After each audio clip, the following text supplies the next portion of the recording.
Warzone's missing some pretty prime artillery, and today I'm going to cover 10 weapons that should be added to Warzone. Welcome back to COD Central TV, let's get into the video. Number 10, ACR. There has been a couple of interesting versions of this gun throughout the Call of Duty games, but the one that stands out the most is a Call of Duty Modern Warfare 2 version of the ACR. It was an extremely fun gun to use and stood among some of the best assault rifles in the game. It was practically a laser beam with its little to no recoil, making it a perfect gun for players that didn't have great accuracy like me. The sound of the gun was quite satisfying and it looked pretty awesome with the red dot attachment. It'd be great to see it return to Warzone to compete with some of the other assault rifles in the game. I got an EMP, oh my gosh. Oh wow, my payload's actually good.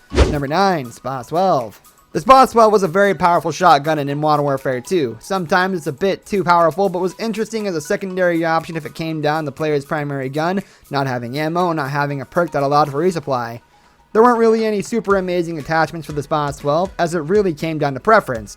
It would be interesting to see the Spot 12 return in Warzone, as shotguns are surprisingly not very strong compared to the most other weapons. Multiplayer is much different as shotguns are much better with the current map design. Shotgun, dude, like, that man used to be insane. He still is insane. Number 8, Intervention.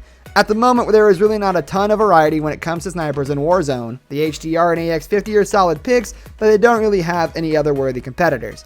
The Intervention was a fan favorite sniper from MW2 and will be great to see added to Warzone.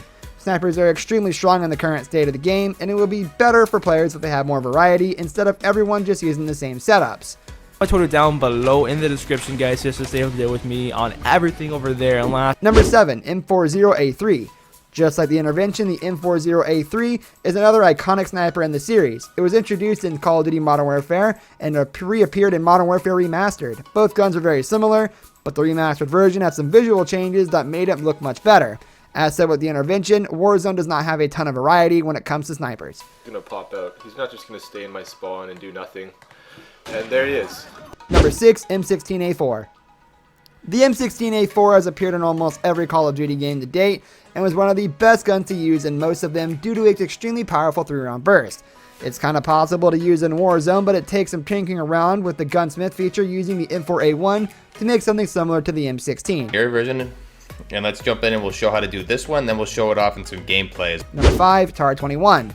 The TAR-21 with its silencer is an iconic combo from Modern Warfare 2. It was really fun gun to use. It was one of the few weapons that had extremely low recoil. The RAM-7 in Modern Warfare is a bit similar to the TAR-21 but doesn't offer the same satisfaction as using the original weapon. It'd be great to see it added in a future season with some of the other nostalgic weapons from the older games. Useful for clearing out enemies around corners and entrenched in buildings. Number 4, G360.